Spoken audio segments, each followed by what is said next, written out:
لله نحمده ونستعينه ونستغفره ونؤمن به ونتوكل عليه ونعوذ بالله من شرور انفسنا ومن سيئات اعمالنا من يهده الله فلا مضل له ومن يضلل فلا هادي له واشهد ان لا اله الا الله وحده لا شريك له ونشهد ان محمدا عبده ورسوله. اما بعد أعوذ بالله من الشيطان الرجيم. بسم الله الرحمن الرحيم. سبحان الذي أسرى بعبده ليلا من المسجد الحرام إلى المسجد الأقصى الذي باركنا حوله لنريه من آياتنا إنه هو السميع البصير.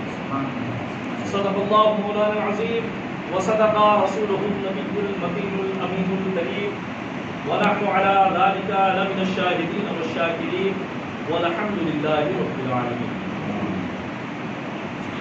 وہ سرور کشور رسالت جو عرش پر جلوہ گر ہوئے تھے، وہ سرور کشور رسالت جو عرش پر جلوہ گر ہوئے تھے، نئے نرالے طرب کے ساما عرب کے مہمان کے لیے تھے. نئے نرالے طرب کے ساما عرب کے مہمان کے لیے تھے. وہاں عرش پر یہاں فرش پر رچی تھی شادی مچی تھی دھومیں. وہاں عرش پر یہاں فرش میں رچی تھی شادی مچی تھی دھومیں. ادھر سے انوار ہنستے آتے ادھر سے نغمات اٹھ رہے. ادھر سے انوار ہنستے آتے ادھر سے نغمات اٹھ رہے تھے. اور اعلیٰ حضرت فرماتے ہیں یہی وہ سما تھا کہ پے کے رحمت، یہی وہ سما تھا کہ پے کے رحمت خبر یہ لایا کہ چلیے حضرت. یہی وہ سما تھا کہ پے کی رحمت خبر یہ لایا کہ چلیے حضرت. تمہاری خاطر کشادہ ہے کلیم پر جو بند راستے تھے. تمہاری خاطر کشادہ ہے کلیم پر جو بند راستے تھے. درود پاک پڑھیں اللہم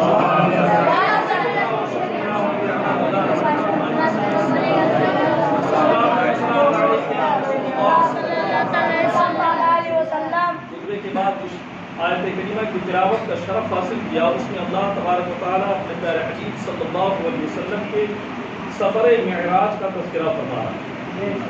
اللہ تبارک و تعالیٰ نے پیارے حبیب صلی اللہ علیہ وسلم کو رجب المرجب کی 27ویں شب کو معراج پر بلایا.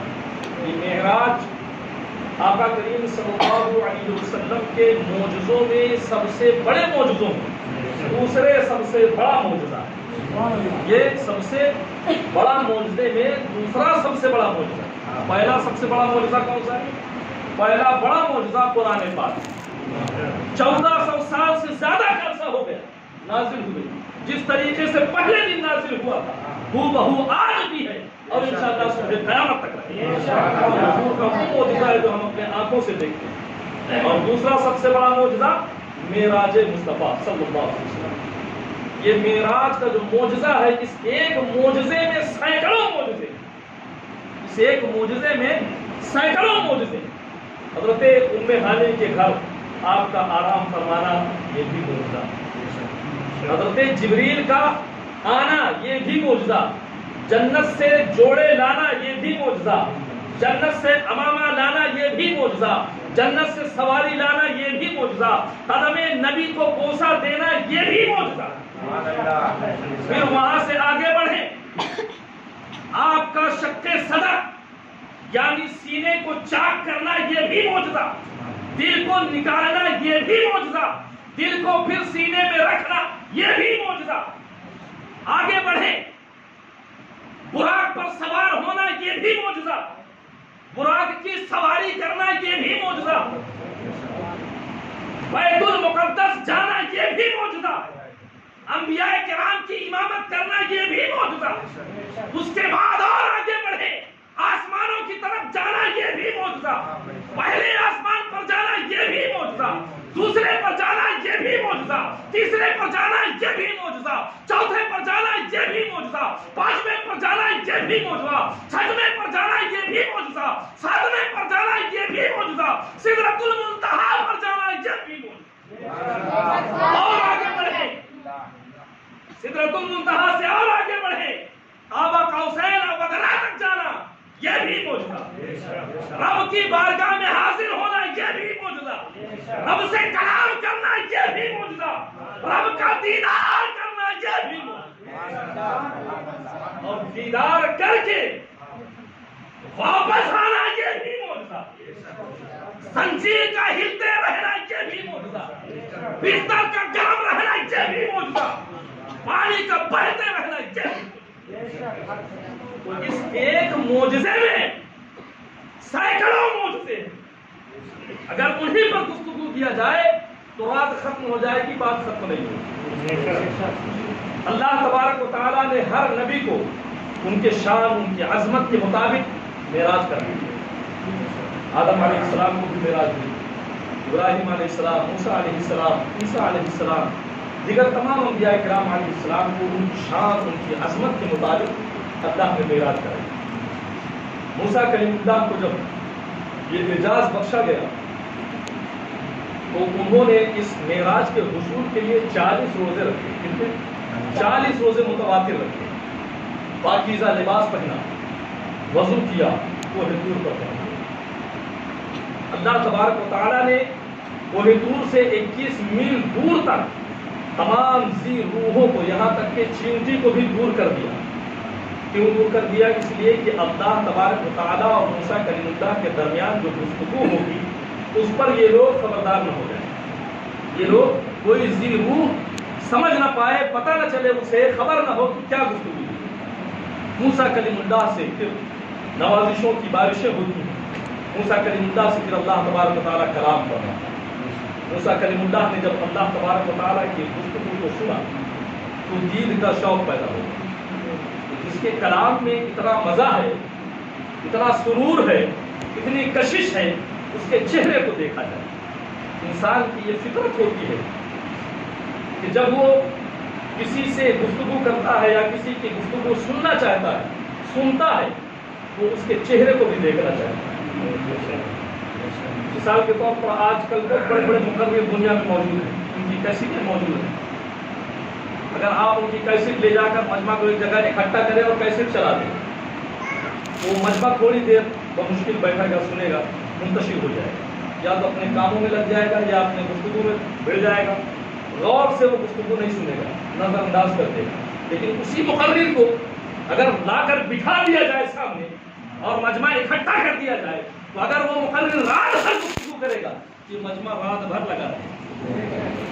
یہ انسان کی فطرت ہے کہ جس کا کلام سنتا ہے اسے دیکھنا بھی چاہیے۔ موسیٰ کلیم اللہ نے رب کی بارگاہ میں اس کے پروردگار عالم کو تجھے دیکھنا چاہیے۔ قرآن کہتا ہے ربی ارنی انظر الیک، اے میرے رب میں تجھے دیکھنا چاہتا ہوں۔ جواب ہوتا ہے لن ترانی، تو مجھے ہرگز نہیں دیکھ سکتا۔ اچھا، موسیٰ کلیم اللہ نے ایک بار نہیں کہا، 2 بار نہیں، 3 بار نہیں، بلکہ 9 مرتبہ کہا ربی ارنی انظر الیک، اے میرے رب میں تجھے دیکھنا چاہتا ہوں۔ رب نے فرمایا لن ترانی، تو مجھے ہرگز نہیں دیکھ سکتا۔ اچھا، اللہ تبارک و تعالیٰ نے یہ نہیں فرمایا کہ مجھے کوئی نہیں دیکھ سکتا، فرمایا تو نہیں دیکھ سکتا، تو نہیں دیکھ سکتا، تیرے بعد ایک ایسا بھی آئے گا جو اپنے آنکھوں سے میرا دیدار کرے، مگر تو ہرگز نہیں دیکھ سکتا۔ موسیٰ کلیم اللہ کا اسرار بڑھا اور تبارک و تعالیٰ نے فرمایا اچھا موسیٰ اسرار کرتے ہو تو سنو، ہم اپنے نور کی ایک تھوڑی سی تجلی پہاڑ پر ڈالیں، وہ اگر اپنے جگہ پر قائم رہا، تم نے اسے دیکھ لیا تو سمجھو پھر تم ہمیں دیکھ سکتے ہو۔ چنانچہ اللہ تبارک و تعالیٰ نے اپنے نور کی تھوڑی سی تجلی پہاڑ پر ڈالی۔ علماء حق فرماتے ہیں کہ جو تھوڑی سی نور کی تجلی تھی وہ کتنی تھی؟ سوئی کے نوک، جو سوئی کا ناکا ہوتا ہے نا، ناکا، اس کے کروڑویں حصے سے بھی کم اللہ تبارک و تعالیٰ نے اپنے نور کی تجلی پہاڑ پر ڈالی۔ تو قرآن کہتا ہے فلما تجلی ربہ للجبل جعلہ دکا وخر موسیٰ صعقا، اللہ نے جب اپنے نور کی تجلی پہاڑ پر ڈالی تو پہاڑ پاس پاس ہو گیا، ریزہ ریزہ۔ موسیٰ کلیم اللہ بے ہوش ہو گئے، تاب نہ لا سکے، بے ہوش ہو گئے۔ جب ہوش میں آئے تو رب تبارک و تعالیٰ کی بارگاہ میں معذرت حاصل، تبت الیک، تبت الیک، معذرت طلب کی پروردگار، تبت الیک۔ بہرحال حضرت موسیٰ کلیم اللہ کی یہی معراج تھی کہ انہیں پردے کی اوٹ سے اللہ تبارک و تعالیٰ سے کلام کرنے کا شرف حاصل۔ مگر دید کی جو تمنا تھی، دید کی جو آرزو تھی، وہ خرہ صاعقہ موسیٰ کی صدا بن کر رہے. اب ادھر دیکھیں، ادھر التجا ہو رہی ہے کہ رب مجھے اپنا دیدار کرا، میں تجھے دیکھنا چاہتا ہوں. ایک بار نہیں 9 مرتبہ کہا. اور ادھر حبیب کا معاملہ دیکھیں، حبیب کا معاملہ دیکھیں. حبیب اپنے بستر پر آرام فرما سو رہے ہیں، کوئی التجا نہیں، کوئی فریاد نہیں، کوئی آرزو نہیں، آرام فرما. رب تبارک و تعالی حضرت جبریل کو بھیجا، اے جبریل میرے محبوب کی بارگاہ میں جاؤ، 70,000 فرشتوں کی جماعت لے کر جاؤ، جنتی لباس لے کر جاؤ، جنتی امامہ لے کر جاؤ. وہ امامہ جو حضرت سیدنا آدم علیہ السلام کے پیدائش سے 1000 سال پہلے رب تبارک و تعالیٰ نے فرشتوں کو حکم دیا تھا کہ امامہ تیار کرو. ایک دن ایسا آئے گا، ایک رات ایسی آئے گی کہ میں اپنے محبوب کو عرش اعظم پر بلاؤں گا، اور میرا محبوب وہی امامہ جو تم بنو گے وہ امامہ پہن کر عرش اعظم پر تشریف لائے گا. 1000 سال پہلے حضرت آدم علیہ السلام کی پیدائش سے پہلے معلوم یہ ہوا کہ یہ جو معراج کا معجزہ یہ اچانک نہیں ہوا، یہ اچانک نہیں ہوا. رب تبارک و تعالیٰ کی منشا پہلے سے ہی تھی کہ میں اپنے محبوب کو ایک دن عرش اعظم پر بلاؤں. اچھا، جو فرشتوں کی جماعت اللہ تبارک و تعالیٰ نے بھیجا، کہا 70,000 فرشتے لے کر جاؤ. وہ 70,000 جو فرشتے تھے نا، وہ 70,000 فرشتے کمانڈر تھے. ان 70,000 فرشتوں کے انڈر میں 70,000 فرشتے. اندازہ لگاؤ کتنے فرشتے رہے ہوں گے. وہ 70,000 فرشتے کمانڈر، اور ان کمانڈر کے انڈر میں 70,000 فرشتے. وہ آئے رسول اعظم صلی اللہ علیہ وسلم کی بارگاہ حضور کو لینے کے لیے. وہاں موسیٰ کلیم اللہ التجا کر رہے ہیں، اور یہاں آقا کریم صلی اللہ علیہ وسلم کو خود رب تبارک و تعالیٰ بلا رہا ہے. اپنا جانا اور ہے، کسی کا بلانا اور ہے. اپنے سے جانے میں وہ مزہ نہیں، وہ لطف نہیں، کسی کے بلانے میں جو لطف ہوا کرتا ہے. حضرت سیدنا جبریل امی 70,000 نوری فرشتوں کی جماعت لے کر نبی کریم صلی اللہ علیہ وسلم کی بارگاہ میں حاضر ہوئے. کیا دیکھتے ہیں کہ آقا کریم صلی اللہ علیہ وسلم آرام فرما رہے ہیں. آقا کریم صلی اللہ علیہ وسلم کی یہ عادت کریمہ تھی کہ آپ پیر پھیلا کر نہیں سویا کرتے، مگر آج کی رات پیر پھیلا کر سو رہے. آج کی رات پیر پھیلا کر سو رہے. اور ایک عادت تھی، حضور صلی اللہ علیہ وسلم چہرے کو ڈھک کر نہیں سویا کرتے، مگر آج چہرہ ڈھک کر سو رہے. یہ بھی ایک محبوب کی ادا ہوا کرتی ہے. حضرت سیدنا جبریل امی آئے، دیکھا حضور آرام فرما ہے. کیا کریں، کیسے جگائیں؟ بول کر جگاتے ہیں تو بے ادبی ہوتی ہے، خاموش کھڑے رہتے ہیں تو مقصد فوت ہوتا ہے. رب کی بارگاہ میں عرض کرتے ہیں، پروردگار یہ تیرا اور تیرے محبوب کا معاملہ ہے. تو کہتا ہے جلدی لے کر آؤ، مگر تیرے محبوب آرام فرما رہے ہیں. پروردگار تو بتا تیرے محبوب کو کیسے بیدار کیا ہے. رب تبارک و تعالیٰ کی طرف سے طریقہ بتایا ہے. سبحان اللہ، رب تبارک و تعالیٰ کی طرف سے طریقہ بتایا جاتا ہے کہ جبریل میرے محبوب کے نازنین تلووں پر اپنے نورانی ہونٹوں سے مس کرو، ٹھنڈک محسوس ہوگی، میرا محبوب بیدار.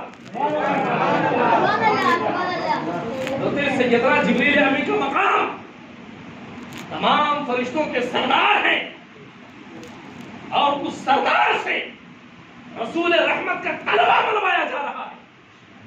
حضرت سیدنا جبریل امی دستے اقدس پر بوسہ دے کر بھی جگا سکتے تھے، پیشانی پر بوسہ دے کر بھی جگا سکتے تھے، مگر نہیں، رسول رحمت کا طلبہ منوایا جا رہا ہے، جو اس بات کی دلیل ہے کہ جہاں سے ملائکہ کی ملکیت ختم ہوتی ہے وہیں سے نبی کی نبوت شروع ہوتی ہے. ہزاروں جبریل پوچھے ہوئے ہیں دردراہ منزل میں، نہ جانے کس قدر اونچا ہے کاشانہ محمد کا، نہ جانے کس قدر اونچا ہے کاشانہ محمد کا. حضرت جبریل قدم مبارک کی جانب آپ تشریف لاتے ہیں. آقا کریم صلی اللہ علیہ وسلم کے تلووں پر اپنی نورانی ہونٹوں کو، اپنی کافوری پتلیوں کو، اپنے پیشانیوں کو، نبی کریم صلی اللہ اپنی پیشانی کو نبی کریم صلی اللہ علیہ وسلم کے تلووں پر مس کرتے ہیں. ٹھنڈک محسوس ہوتی. آقا کریم صلی اللہ علیہ وسلم بیدار ہوئے. فرمایا جبریل کیسے آنا؟ ادا دیکھا کیسے آنا. حضرت جبریل عرض کرتے ہیں یا رسول اللہ اللہ تبارک و تعالیٰ آپ کو سلام فرماتا ہے اور آپ کو بلا رہا ہے، ملاقات کا مشتاق ہے، میں آپ کو لے جانے کے لیے حاضر ہوں، میں آپ کو لے جانے کے لیے حاضر ہوں۔ آقا فرماتے ہیں کہ آقا خود فرماتے ہیں کہ پھر میں نے غسل کا ارادہ فرمایا، غسل کیا، غسل کے بعد بطحائے مکہ حضرت جبریل لے کر گئے، وہاں پر آپ کو لٹایا گیا، سینہ چاک کیا گیا، سینہ چاک کیا گیا، دل کو نکالا گیا، ایک سونے کی تشت میں رکھا گیا، سونے کی تشت میں رکھا گیا۔ آقا فرماتے ہیں کہ پھر میرے دل کو زمزم کے پانی سے دھویا گیا، زمزم کے پانی سے دھویا گیا، اور پھر اس دل میں ایمان اور علم و حکمت کے خزانے اڑے گئے، اور پھر اس دل کو میرے سینے میں رکھا گیا، پھر میرے سینے کو ملا دیا۔ اندازہ لگائیں 1400 سال پہلے اوپن ہارٹ سرجری ہوئی، سائنس اسی کو دیکھ کر آج اوپن ہارٹ سرجری ہوئی، سبق سیکھ لیا، نبی کریم صلی اللہ علیہ وسلم سے درس مل گیا کہ بغیر دل کے بھی انسان زندہ رہ سکتا ہے۔ عالم تصور میں جب میں نے سوال کیا یا رسول اللہ، جب آپ کا سینہ چاک کیا جا رہا تھا تو اس وقت آپ سو رہے تھے یا بیدار تھے؟ آقا نے فرمایا بیدار تھے۔ میں نے عالم تصور میں سے کیا یا رسول اللہ، جب سینے سے دل نکال لیا گیا تو آپ زندہ کیسے تھے؟ کیونکہ دل کے بغیر انسان زندہ نہیں رہ سکتا، آکسیجن کے بغیر انسان زندہ نہیں رہ سکتا، دل نکال لیا گیا، آپ زندہ کیسے تھے؟ تو عالم تصور میں ہی جواب ملے گا۔ اے سوال پوچھنے والے، تمہاری زندگی اور ہے، نبی کی زندگی اور ہے، تمہارے لیے آکسیجن ضروری ہے، نبی کے لیے آکسیجن نہیں ضروری۔ آقا کریم صلی اللہ علیہ وسلم کے دل کو، سینے کو پھر سے اسی طریقے سے حضرت جبریل علیہ السلام کی انگلی کے ذریعے کر دیا، جس طریقے سے پہلے تھا ویسے ہوا۔ اب آقا کریم صلی اللہ علیہ وسلم کے لیے وہ سواری پیش کی گئی، براق۔ براق برق کو کہتے ہیں، برق کے معنی ہے بجلی، یہ بجلی کا ایجاد تو آج ہوا، وہ برق اس وقت تشریف لایا، حضور کے لیے سواری برق براق اس وقت آئی جب بجلی کا وجود ہی نہیں تھا، بجلی کا وجود ہی نہیں تھا، اور اسی برق سے بجلی لیا گیا، اسی برق سے بجلی بنا۔ بہرحال آقا کریم صلی اللہ علیہ وسلم کے لیے وہ سواری جب پیش کی گئی، آقا کریم صلی اللہ علیہ وسلم جنتی لباس پہن کر، جنتی حمامہ پہن کر جب اس سواری کی طرف آگے بڑھے تو آپ کو آپ کی امت یاد آئی، آپ کو آپ کی امت یاد آئی۔ جب امت یاد آئی تو میرے آقا غمزدہ ہو۔ رب تبارک و تعالیٰ نے جب اپنے محبوب کو غمزدہ دیکھا تو حضرت جبریل سے فرمایا، جبریل میرے محبوب سے غمزدہ ہونے کی وجہ پوچھو، میرا محبوب کیوں غمزدہ؟ حضرت جبریل عرض کرتے ہیں یا رسول اللہ، یہ تو خوشی کا مقام ہے، مسرت شادمانی کا مقام ہے کہ اللہ تبارک و تعالیٰ نے آپ کو وہ مقام عطا فرمایا جو کسی کو نہیں، آپ سے پہلے یہ مقام کسی کو اللہ نے عطا نہیں کیا، اپنے بارگاہ میں اپنے دیدار کے لیے کسی کو بلایا نہیں۔ یا رسول اللہ، آپ کو تو بڑے بڑے انعامات سے نوازا جا رہا ہے، یہ جنتی سواری آپ کے لیے بھیجی گئی، یہ غم زدہ ہونے کا وقت نہیں، خوشی شادمانی کا وقت ہے، غم زدہ کیوں ہو رہے؟ تو آپ کا فرماتے ہیں جبریل مجھے میری امت یاد آئی، غم زدہ اس لیے ہوں کہ بروز محشر میری یہ کمزور نہیں امت جب اپنے اپنے قبروں سے بھوکی پیاسی اٹھے گی اور اپنے گناہوں کا بوجھ لے کر چلے گی تو غمزدہ اس لیے ہوں کہ پلسرات کا منظر کیسے پائے گا۔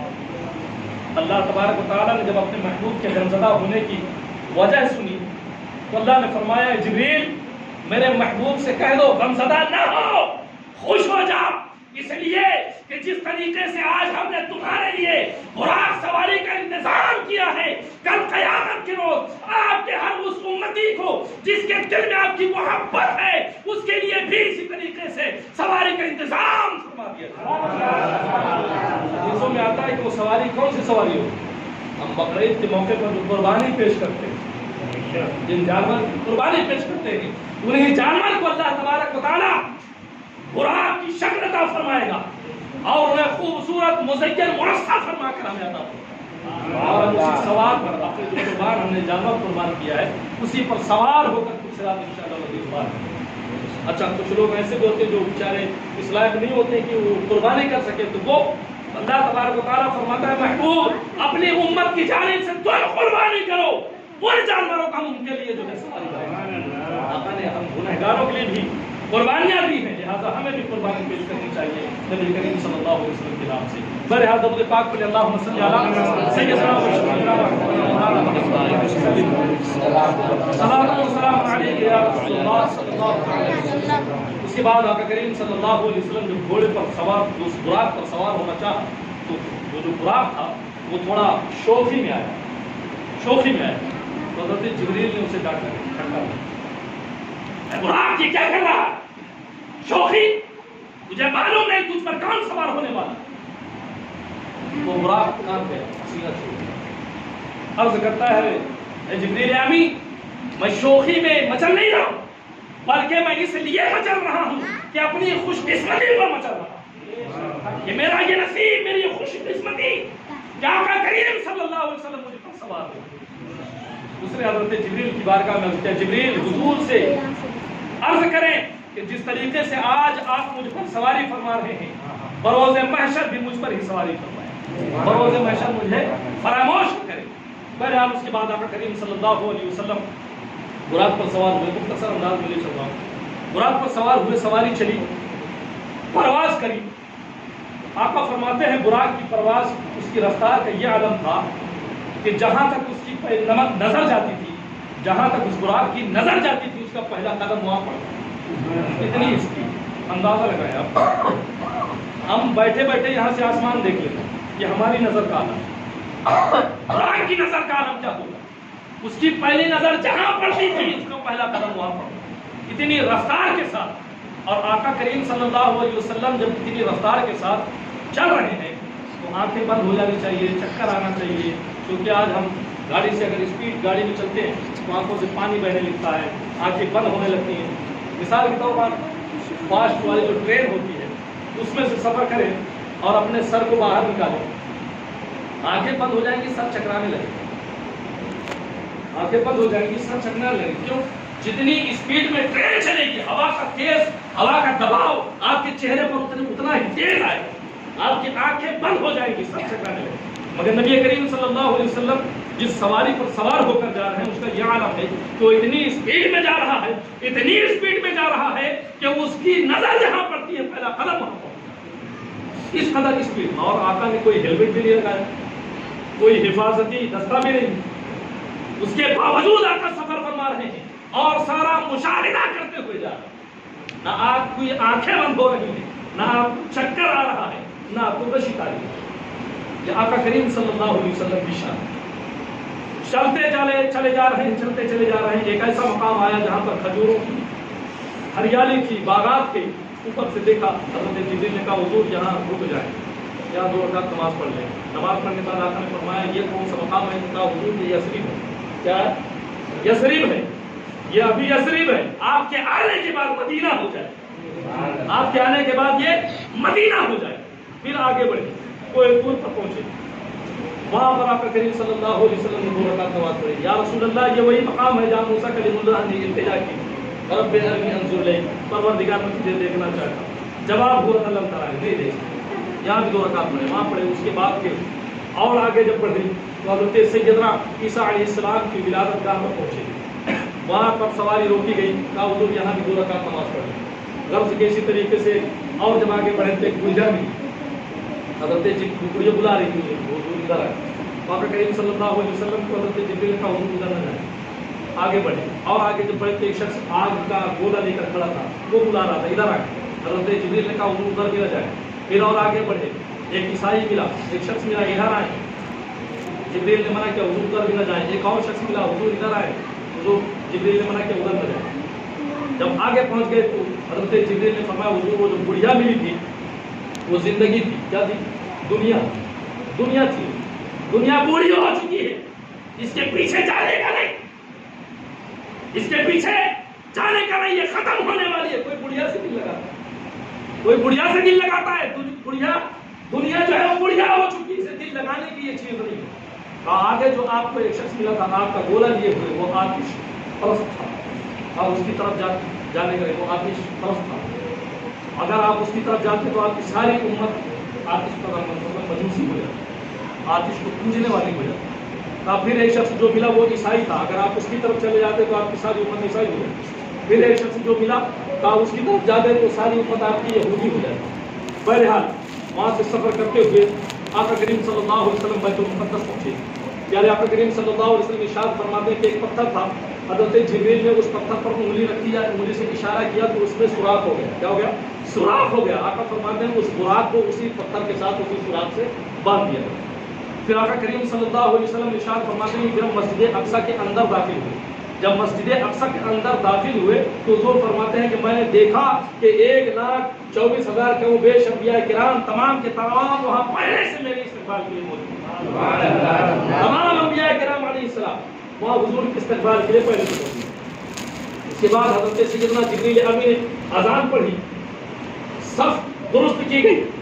اب انتظار ہو رہا ہے کہ مصلی امامت پر کون جائے.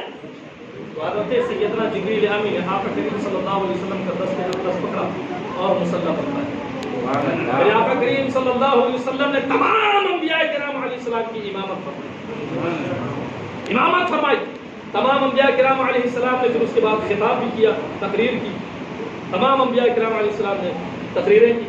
آخر میں حضور نبی کریم صلی اللہ علیہ وسلم نے بھی خطاب فرمایا، تقریر کی. اس کے بعد آگے کا سفر شروع ہوا. مسجد اقصی میں 3 پیالے بھی لائے گئے. کچھ خاص ایسی باتیں میں آپ کو بتاتا چلوں جو آپ کے ذہن نشین ہو جائیں اور آپ آگے بھی آنے والی نسلوں تک اسے منتقل کر سکیں. 3 پیالے پیش کیے گئے.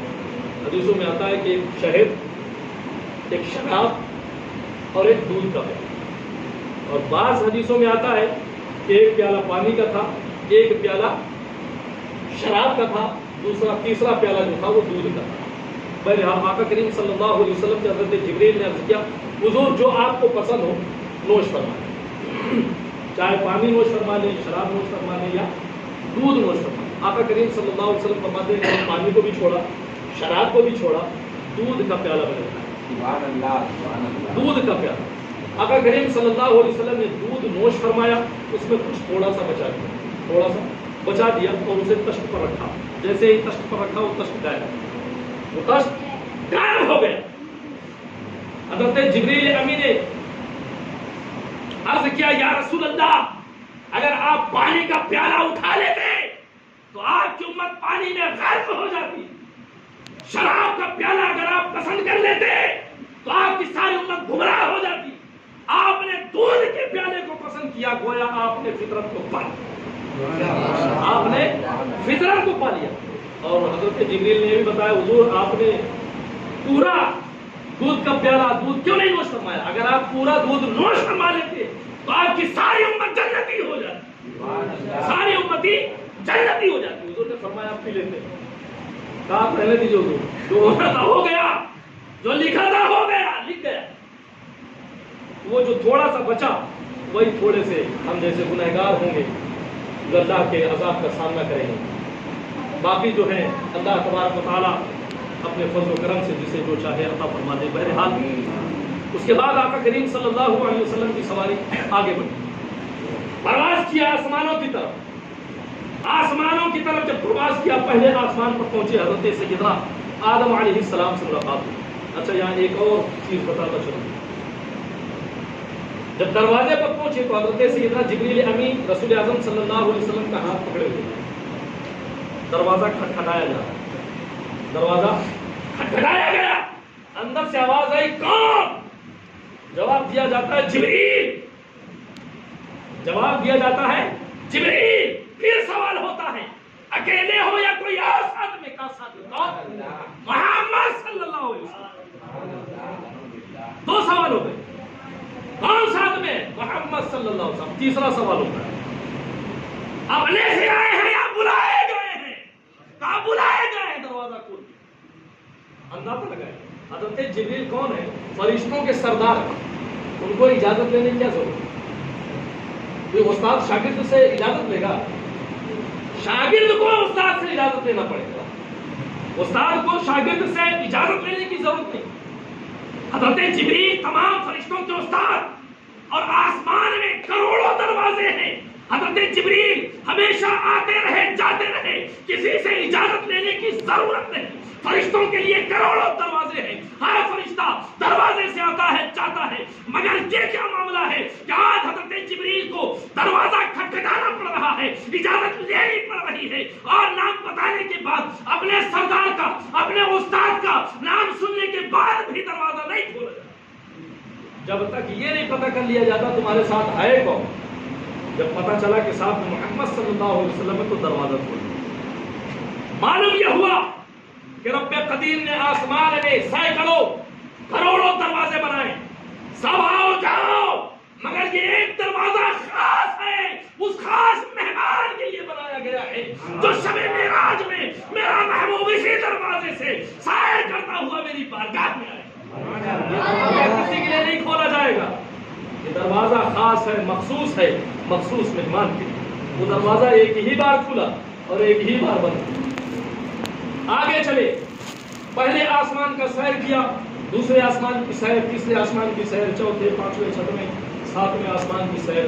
مختصر انداز میں چلتا ہوں کیونکہ اگر اس کو پورا بیان کریں گے تو بہت مختصر ہو جائے گا۔ سدرۃ المنتہا پر پہنچے، ساتوں آسمان کی سیر کرتے ہوئے سدرۃ المنتہا پر پہنچے۔ جب سدرۃ المنتہا پر پہنچے تو کتابوں میں آتا ہے کہ وہاں ایک بیری کا درخت ہے، کسی کتاب میں یہ آتا ہے کہ بیری کا درخت ہے، اور کسی کتاب میں یہ آتا ہے کہ وہ سدرۃ المنتہا کا جو مقام ہے نا وہی بیری کا درخت، وہ مقام ہی بیری کا درخت ہے۔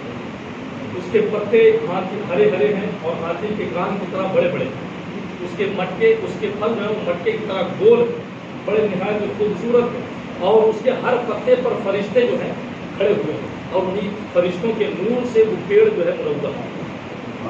آقا کریم صلی اللہ علیہ وسلم وہاں پہنچے، وہاں دیکھا دو کرسی رکھی ہوئی، کتنی کرسی، کچھ خاص باتیں بتا رہا ہوں، شاید اس سے پہلے آپ لوگ نہ سنا، دو کرسی رکھی ہوئی۔ تو آقا کریم صلی اللہ علیہ وسلم حضرت جبریل سے عرض کرتے ہیں، اے جبریل تم تو یہاں اکیلے رہتے ہو، پھر یہ دو کرسی کس کی؟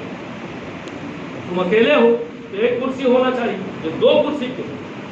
تو حضرت جبریل عرض کرتے ہیں، یا رسول اللہ یہ تو مجھے بھی نہیں معلوم، جب سے اللہ نے مجھے پیدا کیا میں دو ہی کرسی دیکھا ہوں، دو ہی کرسی دیکھا۔ اللہ تبارک و تعالیٰ نے یہ معراج کا جو واقعہ میں نے بتایا نا، یہ معراج کا واقعہ اچانک نہیں ہوا، اللہ کی مرضی منشا بہت پہلے سے تھی، یہ کائنات بنانے سے پہلے، فرشتوں کو پیدا کرنے سے پہلے، سب کچھ کرنے سے پہلے اللہ کی منشا تھی، مرضی تھی کہ ایک دن میں اپنے محبوب کو یہاں بلاؤں گا اور جبریل امین کا مہمان کروں گا۔ اللہ نے اسی لیے دو کرسی رکھی کہ میرا محبوب سدرۃ المنتہا پر آئے گا اور اس کرسی پر میرا محبوب بیٹھے گا، تشریف رکھے گا، جبریل امین مہمان نوازی کرے گا اور میرا محبوب مہمان۔ بہرحال پھر وہاں سے جب آگے کا سفر شروع ہوا، کچھ لوگ اچھا دیکھو بشری اور نورانیت اس کو لے کر بھی پوچھے رہتے ہیں کہ حضور ہماری طرح بشر تھے، کوئی کہتا ہے نور تھے، کوئی کہتا ہے بشر تھے، تو اس کے بھی بہت سارے پردے اس معراج میں ہٹ جا رہے ہیں۔ اگر غور و فکر کیا جائے تو سارے کے سارے مسئلے ہٹ جاتے ہیں۔ بھئی بشر ہوتے تو آسمان پر کیسے پہنچ جاتے، اور صرف نور ہوتے تو آسمان کے اور آگے دنا فتدلا فکان قاب قوسین او ادنی، یہاں تک کیسے پہنچ جاتے؟ نور ہی اگر ہوتے تو آقا کریم صلی اللہ علیہ وسلم کو اللہ تبارک و تعالیٰ نے بشریت کا لبادہ اڑا کر دنیا میں مبعوث کیا۔ آقا کریم صلی اللہ علیہ وسلم نور اور حضرت جبریل بھی نور، مگر دونوں نور میں فرق ہے۔ ہم بھی بشر ہیں، آپ بھی بشر ہیں، آپ میں اور مجھ میں بھی فرق ہے، ہم دونوں ایک جیسے نہیں ہو سکتے۔ اسی طریقے سے حضور بھی نور، حضرت جبریل بھی نور، دونوں نور میں فرق ہے۔ کیوں فرق ہے ابھی آپ کو سمجھ میں آ جائے۔ حضور کریم صلی اللہ علیہ وسلم نے فرمایا جبریل چلو آگے چلیں، آگے بڑھیں۔ حضرت جبریل امین جبریل نے رخصت چوم کر معذرت چاہتے حضور اب اس کے آگے میں نہیں جا سکتا، یہ میری حد ہے، اب اس کے آگے میری جانے کی طاقت و طاقت نہیں۔ حضور اگر میں کیوں نہیں جا سکتے؟ اگر میں چیونٹی کے پیر کے برابر بھی اپنے پروں کو بڑھاؤں گا، قدم کو بڑھاؤں گا تو ہمارے تجلیات سے میرے پر چل کر خاک ہو جائے۔ مجھ میں آگے جانے کی طاقت نہیں، آپ میں ہے، آپ حضرت سیدنا جبریل امین نور، حضور نور، تو حضور جب نور ہے، جبریل بھی نور ہے، تو جبریل کو تو معلوم ہے نا کہ حضور بھی نور ہے میں بھی نور ہوں، تو حضور کو روکا کیوں نہیں کہ حضور جب میں جاؤں گا آگے تو میرے پر جلیں گے، آپ بھی نور ہیں آپ کے بھی پر جل جائیں گے۔ معلوم یہ ہوا کہ حضرت جبریل کو معلوم تھا کہ میری نورانیت اور ہے، رسول کی نورانیت اور ہے،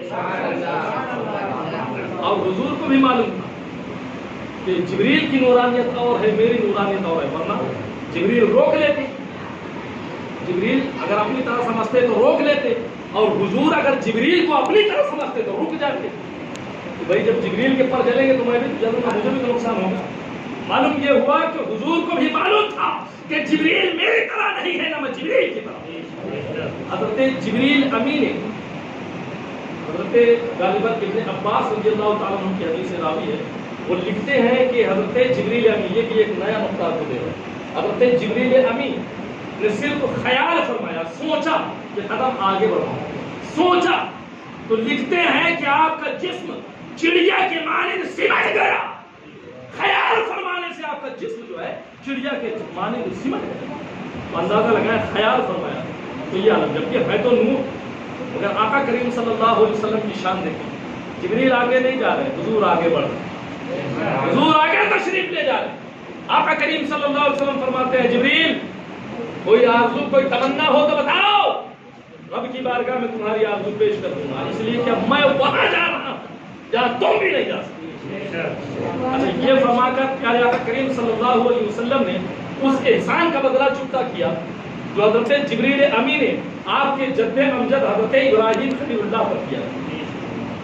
حضرت ابراہیم خلیل اللہ کو جب نار نمرود میں ڈالا جا رہا تھا تو حضرت جبریل ابراہیم خلیل اللہ کی بارگاہ میں حاضر ہوئے اور عرض کیا، اے خلیل اگر کوئی حاجت ہو، کوئی تمنا ہو، آرزو ہو، بیان کریں، اس لیے کہ میری پہنچ وہاں تک ہے جہاں تک کسی کی پہنچ نہیں ہے، میری رسائی وہاں تک ہے جہاں تک کسی کی رسائی نہیں ہے، کوئی حاجت ہو تو بیان کرو۔ حضرت خلیل اللہ فرماتے ہیں، اے جبریل مجھے تجھ سے کوئی حاجت نہیں ہے، اس لیے کہ میرا رب مجھ سے بہتر جانتا ہے کہ اس کا خلیل اب آگ میں جاتا ہے، مجھے تجھ سے کوئی حاجت نہیں۔ آج اچھا موقع ہے، پیارے آقا کریم صلی اللہ علیہ وسلم نے فرمایا جبریل کوئی حاجت ہو تو بیان کرو، آج ہم وہاں جا رہے ہیں جہاں تم بھی نہیں جا سکتے، ہماری رسائی وہاں تک ہے جہاں تمہاری رسائی، ہماری پہنچ وہاں تک ہے جہاں تک تمہاری پہنچ، بتاؤ کوئی آرزو ہو۔ حضرت جبریل عرض کرتے ہیں یا رسول اللہ کوئی آرزو نہیں، کوئی تمنا نہیں، بس ایک خواہش ہے کہ جب آپ کی امت پل صراط سے گزر رہی ہو تو اس وقت مجھے اجازت مل جائے میں اپنے پروں کو پل پر بچھا دوں تاکہ آپ کا ایک ایک غلام اس پر سے آسانی سے۔ اچھا بظاہر حضرت جبریل کے اس التجا میں کوئی ان کا فائدہ نظر نہیں آتا، ان کا کیا فائدہ، ان کا کوئی فائدہ نظر نہیں آتا، مگر فائدہ ہے، بہت فائدہ ہے، بلکہ امت سے زیادہ فائدہ حضرت جبریل کا، اس لیے کہ حضرت جبریل کو معلوم تھا کہ رسول کو اپنے امت سے بے انتہا پیار ہے، اور اس مصیبت کے وقت میں، پریشانی کے عالم میں اگر میں امت محمدیہ کو پل صراط سے گزار دوں گا تو رسول خوش ہو جائیں گے، اور جب رسول خوش ہو جائیں گے تو خدا مل جائے گا۔ گویا حضرت جبریل نے یہ مانگ کر اپنے اس عملی عقیدے کا اظہار کیا ہے کہ منزل ملی، مراد ملی، مدعا ملا، منزل ملی، مراد ملی، مدعا ملا، مل جائے رسول تو سمجھو خدا خدا ملا۔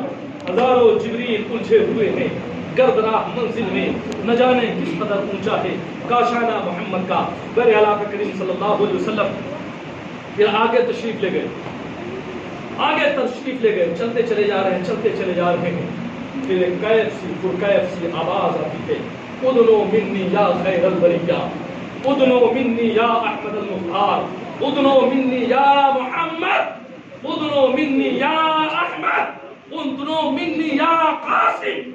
پرکیف سی آوازیں آ رہی ہیں، آقا کریم صلی اللہ علیہ وسلم بڑھتے چلے جا رہے ہیں، آپ کا قدم مبارک آگے بڑھتا چلا جا رہا ہے، آقا چلے جا رہے ہیں، کہاں پہنچ گئے معلوم نہیں۔ دلافت اللہ کا نازک مقام ہے، انوار تجلیات جلالی و جمالی نے معراج کے سرتاج کو آگوش قربت میں لے لیا ہے، اور بازا البصر وما طغى کے مطابق آقا شریف کی منزل سے بالا تر ہو کر دیکھ کا مقام حاصل کر لیے ہیں، اور اپنے سر کی آنکھوں سے اپنے رب کا دیدار فرما رہا ہے، اپنے سر کی آنکھوں سے اپنے رب کا دیدار فرما رہا ہے۔ وہاں حضرت سیدنا موسیٰ کلیم اللہ میں نور کی تجلی کی ذرہ برابر جھلک نہ دیکھ سکے، بے ہوش ہو گئے۔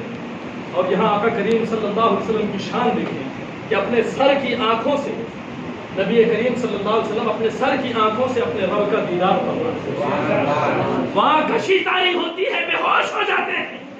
یہاں نہ آنکھ چھپک رہی ہے، نہ کشی آتی ہے، نہ بے ہوشی طاری ہوتی ہے، بلکہ ٹکٹکی باندھ کر رب کا دیدار فرماتے ہیں۔ اور اتنے قریب سے کہ کتابوں میں آتا ہے کہ جو دو پاؤں ہیں، دو پاؤں، ان سے بھی کم فاصلے سے اللہ تبارک و تعالیٰ اور حبیب کریم صلی اللہ علیہ وسلم نے اپنے رب کا دیدار۔ طالب مطلوب کو دیکھ رہا ہے، مطلوب کو دیکھ رہا ہے۔ آقا کریم صلی اللہ علیہ وسلم ارشاد فرماتے ہیں کہ پھر اللہ تبارک و تعالیٰ نے میرے دونوں کندھوں پر اپنا ید قدرت رکھا۔ اندازہ لگائیں جب انسان قریب کتنا ہوگا، کندھا کتنی دور ہوگا انسان، کندھے پر جب ہاتھ رکھے گا تو ظاہر سی بات ہے ایک دم قربت ہوگی، ایک دم قریب ہوگا، تبھی تو کندھے پر ہاتھ انسان یا۔ حالانکہ یہ میں رب تبارک و تعالیٰ کی ذات کو محدود نہیں کر رہا ہوں کہ اللہ نے ہاتھ رکھا یا پیر رکھا یا جو، یہ سمجھانے کے لیے ہو رہا ہوں کہ اللہ تبارک و تعالیٰ نے ید قدرت اس کا جیسا قدرت، جس طریقے سے اس کی شان، جس طریقے سے اللہ آسمان اول پر نزول اجلال فرماتا ہے، اسی طریقے سے دست قدرت بھی اللہ تبارک و تعالیٰ نے نبی کریم صلی اللہ علیہ وسلم کی شانوں پر رکھا۔ آقا فرماتے ہیں اس سے میں نے اپنے سینے میں ٹھنڈک محسوس اور جان لیا جو کچھ پیچھے ہو چکا تھا، جو کچھ آنے والا تھا، جان لیا، سب کچھ جان لیا۔ پھر آقا کریم صلی اللہ علیہ وسلم کی اور اللہ تبارک و تعالیٰ کی گفتگو شروع ہوتی ہے۔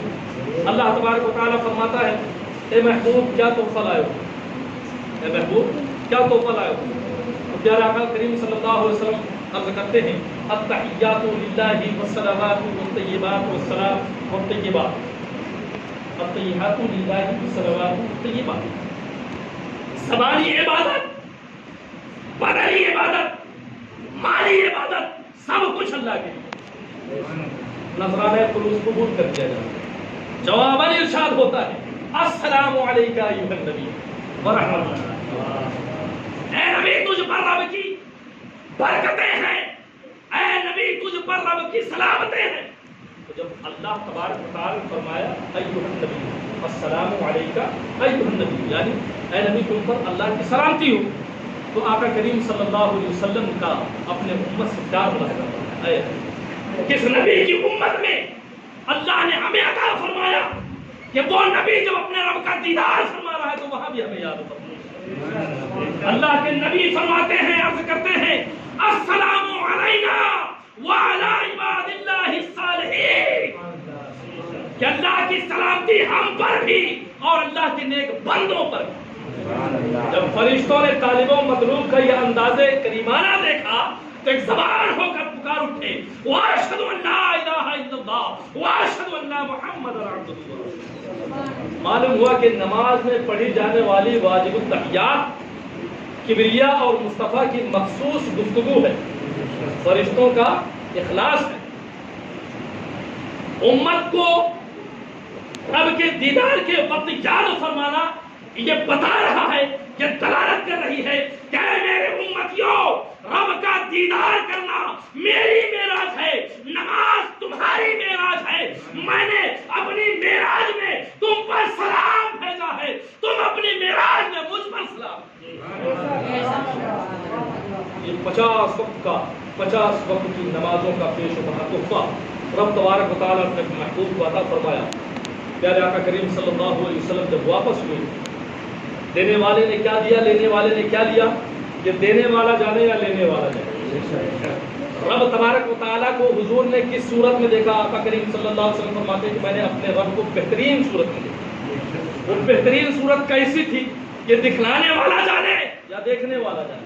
ہم تو صرف اتنا جانتے ہیں کہ ان کی معراج تو یہ تھی کہ پہنچے خدا تک، ہماری معراج یہ ہے کہ ہم پہنچے ان کے قدم۔ آقا کریم صلی اللہ علیہ وسلم 50 وقت کی نمازوں کا بیش و بہا قیمتی تحفہ لے کر جب چلے تو چھٹے آسمان پر موسیٰ کلیم اللہ سے ملاقات ہو گئی۔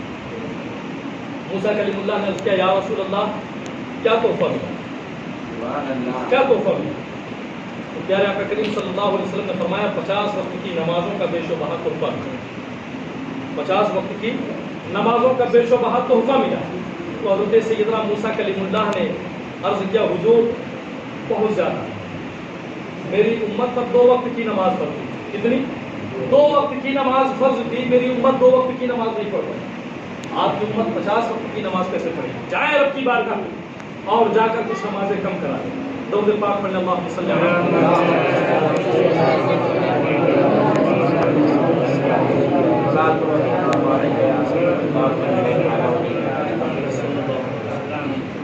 جائیں کچھ نمازیں کم کرا دیں۔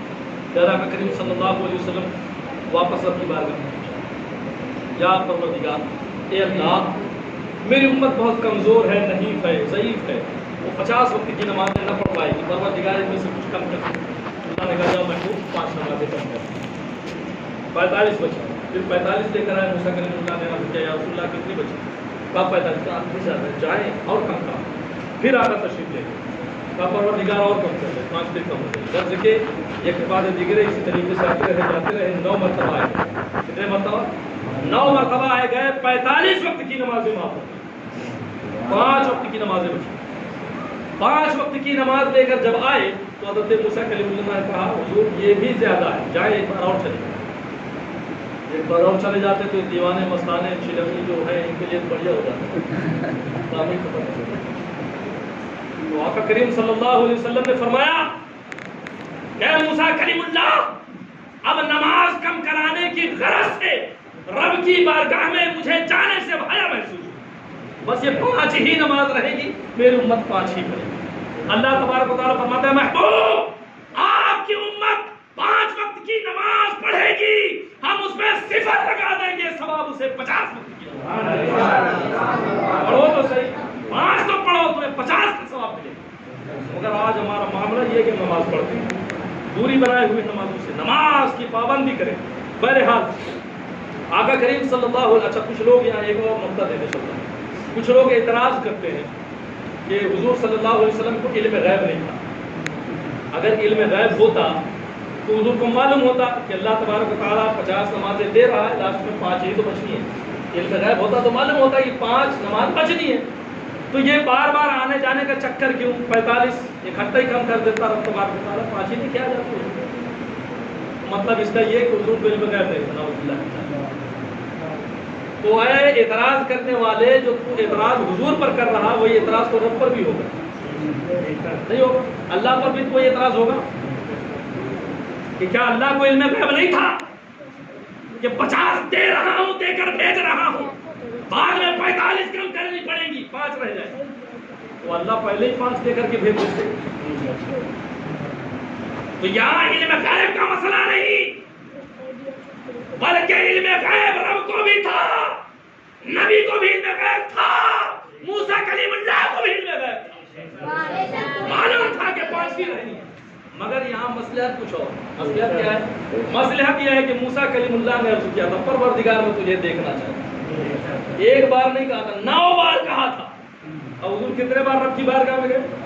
9 بار۔ ایک بار تو رب نے بلایا، ایک بار رب نے بلایا، رب کے مرضی سے 1 بار گئے اور اپنی مرضی سے 9 بار گئے، ایک بار نہیں 9 بار اپنی مرضی سے۔ تو مصلحت یہ تھی کہ موسیٰ کلیم اللہ نے عرض کیا تھا پروردگار میں تجھے دیکھنا چاہتا، تو اللہ نے فرمایا تھا اللہ تعالیٰ نہیں، تو مجھے ہرگز نہیں دیکھ سکتا۔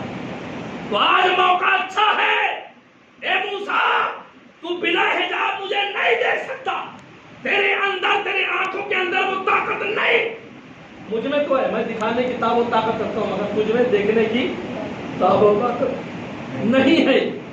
لہذا موسیٰ تم چھٹے آسمان پر بیٹھو، وہ جس کی آنکھوں نے میرا دیدار کیا ہے، بلا حجاب دیدار کیا ہے، آمنے سامنے دیدار کیا ہے، اپنی آنکھوں سے دیکھا ہے، جب وہ مجھے دیکھ کر ادھر سے گزرے گا اسے روک لے۔ روکنے کا کوئی تو بہانہ چاہیے، روکنے کا کوئی بہانہ چاہیے، تو میں 50 نمازیں دیتا ہوں، تو 9 مرتبہ بھیجنا، 5 کر کے میں کم کرتا رہوں گا، اور تم میرے نبی کو دیکھتے رہنا، وہ آنکھیں دیکھنا جو آنکھیں مجھے دیکھ کر آ رہی ہیں، ان آنکھوں کو جب تم دیکھ لو گے تو تمہیں دیکھنے کا بس ہوگا۔ اس لیے موسیٰ کلیم اللہ وہاں بیٹھے اور 9 مرتبہ نبی کریم صلی اللہ علیہ وسلم کو عرض کیا، حضور اور جائیں کم کرائیں، اور جائیں کم کرائیں، اور جائیں کم کرائیں۔ حضور جاتے رہے، آتے رہے، جاتے رہے، آتے رہے۔ 9 مرتبہ جب ہو گیا تو حضور نے کیا فرمایا، اب نہیں، اب نہیں۔ اس لیے کہ حضرت موسیٰ کلیم اللہ نے 9 ہی مرتبہ رب تبارک و تعالیٰ کی بارگاہ میں التجا کیا کہ مجھے اپنا دیدار کرنا۔ 9 مرتبہ ہو گیا، چلے اچھا اب آگے بڑھیں۔ آقا کریم صلی اللہ علیہ وسلم، وقت زیادہ ہو رہا، بس میں اپنی گفتگو ختم کروں۔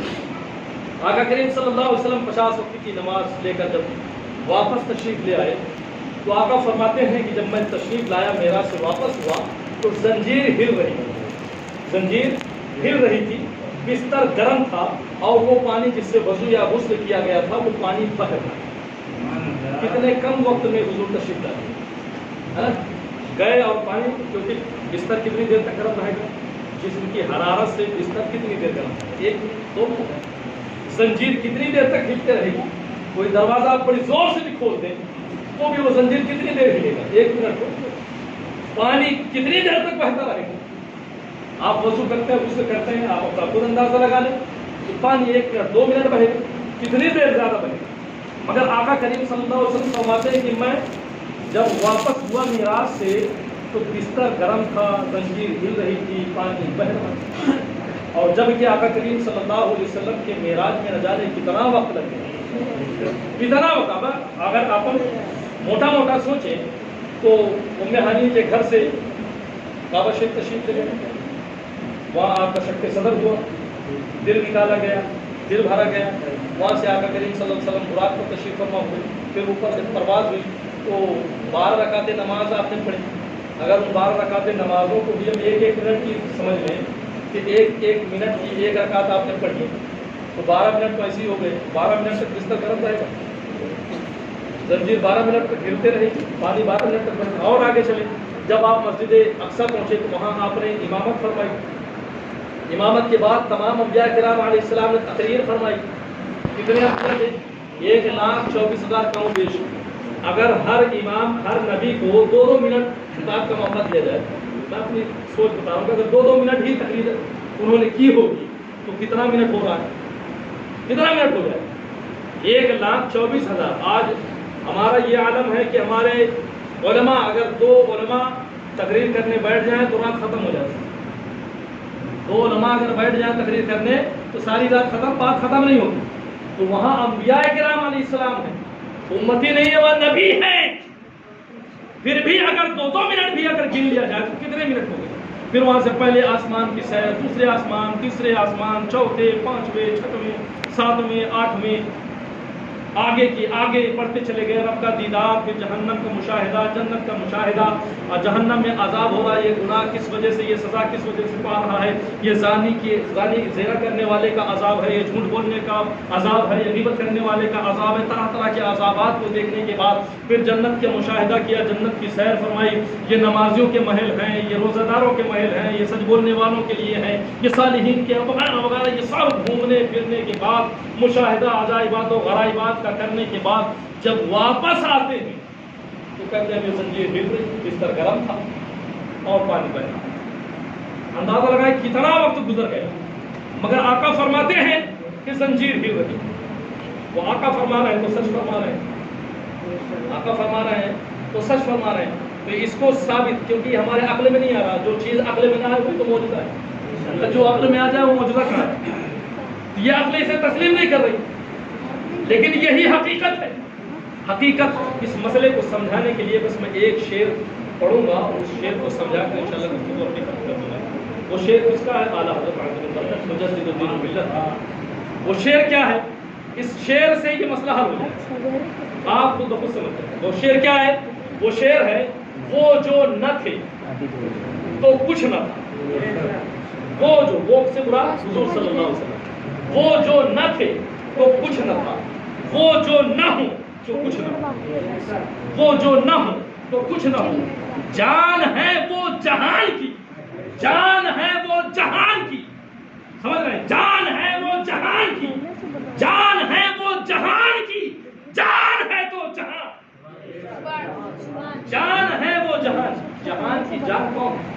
آقا کریم صلی اللہ علیہ وسلم جانے کائنات کون ہے؟ روح کائنات کون ہے؟ ہمارے آقا جانے کائنات، ہمارے آقا حضور جانے کائنات ہے۔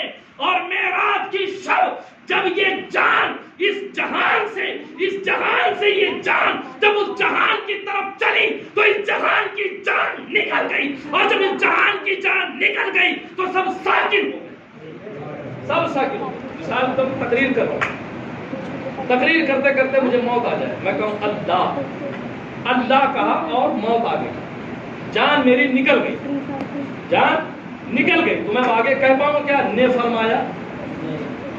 نہیں کہہ پاؤں۔ جب جان دوبارہ آئے گی تو میں کہوں گا نے فرمایا۔ پہلے کہا تھا اللہ، جان نکل گئی، چپ، اور جیسے جان واپس آئی کہوں گا نے فرمایا۔ کھانا کھا رہے نوالا اٹھایا، منہ تک نوالا گیا تھا، جان نکل گئی، جان نکل گئی، وہ نوالا مجھ کے اندر جائے گا؟ نہیں جائے، وہی رک جائے، اور جب دوبارہ جان آئے گی تو پھر وہ نوالا اندر جائے گا۔ سمجھ رہے؟ جان ہے وہ جہان کی، یہی تو میں کہنا چاہ رہا ہوں، یہی سمجھانا چاہ رہا ہوں، جان ہے وہ جہان کی، جہان کی جان جب اس جہان سے چلی اس جہان کے لیے تو اس جہان کی جان نکل گئی۔ اب اس جہان میں سورج بھی ہے، اس جہان میں چاند بھی ہے، اس جہان میں پیڑ بھی ہے، اس جہان میں پودے بھی ہیں، اس جہان میں پہاڑ بھی ہے، اس جہان میں انسان بھی ہے، اس جہان میں جنات بھی ہیں، اس جہان میں زمین بھی ہے، اس جہان میں ہوا بھی ہے، اس جہان میں زنجیر بھی ہے، اس جہان میں پانی بھی ہے۔